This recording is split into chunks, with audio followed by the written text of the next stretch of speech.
రెహమాన్ గారి ప్రాబ్లం ఎక్కడ వచ్చిందంటే ఆయన సరే ఈజ్ డన్ గ్రేట్ మ్యూజిక్, దాంట్లో డిస్ప్యూట్ లేదు. కానీ మీకు మ్యూజిక్ దొరకకపోతే, ఇప్పుడు ఎవరు మిమ్మల్ని పిలవకపోతే దాంట్లో కాన్స్పిరసీ ఏముంది? ఆయన ఏమంటున్నారంటే ఒక పర్టికులర్ టైప్ ఆఫ్ ఫిలిమ్స్ ఇప్పుడు ప్రొడ్యూస్ అవుతుందని, అండ్ దాంట్లో ఆయన చావా గురించి మెన్షన్ చేశారు, where he scored the background music.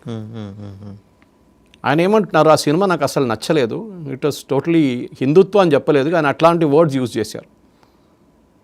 అదేంటి అట్లాంటి సినిమా తయారైతుంది? బీజీ ఆయనదే కదా. చావాలో ఏమైనా తప్పుందా? Story was a real story, కానీ చెప్పడంలో చాలామందికి బాధ అనిపిస్తుంది. ఇప్పుడు మన దురంధర్ వచ్చినప్పుడు అదే అన్నారు, ఇదందుకు ఇట్లా చూపిస్తున్నారు, మొత్తం యాంటీ పాకిస్తాన్ మూవీ చూపిస్తుంది. నేను ఒక ఎగ్జాంపుల్ ఇస్తాను వాసుదేవన్ గారు. యూ మస్ట్ బి హ్యాపీ కదా when you are in Indian, you must be happy for showing that kind of. అది కాదు ఇక్కడ అదే ప్రాబ్లం వస్తుంది. ఇప్పుడు చూడండి, ఆయన కోసం సపోర్ట్లు ఎవరెవరు వచ్చారు? కాంగ్రెస్, పవన్ ఖేరా. ఎస్, మోదీ వచ్చిన తర్వాత ఇదే జరుగుతుంది ఈ దేశంలో. రెహమాన్ లాంటి మ్యూజిక్ డైరెక్టర్స్ కూడా. Almost everything was engineered.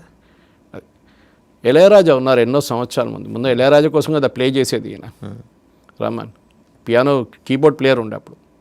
నాకు గుర్తుంది, నేను ఇక్కడ అడ్వర్టైజింగ్లో ఉన్నప్పుడు అదే లైన్లో, అప్పుడు ఆయన still Hindu, he was Dilip ఆయన పేరు, రెహమాన్ పేరు. హైదరాబాద్కి వస్తుండే, ఒక పియానో చిన్న కీబోర్డ్ తీసుకొని వచ్చి ఇక్కడ రోజంతా ఒక అడ్వర్టైజింగ్ ఏజెన్సీలో కూర్చొని ప్లే చేస్తుండే. డబ్బులంతా 300-400 రూపాయలు ఆ టైంలో ఇస్తుండే ఆయనకి. పొద్దున ట్రైన్లో వచ్చి సాయంత్రం ట్రైన్లో వెళ్ళిపోతుంది. మెట్రో షోస్, బిగ్ షాట్, ఇట్లాంటి చాలా కంపెనీస్ కోసం ఆయన వచ్చి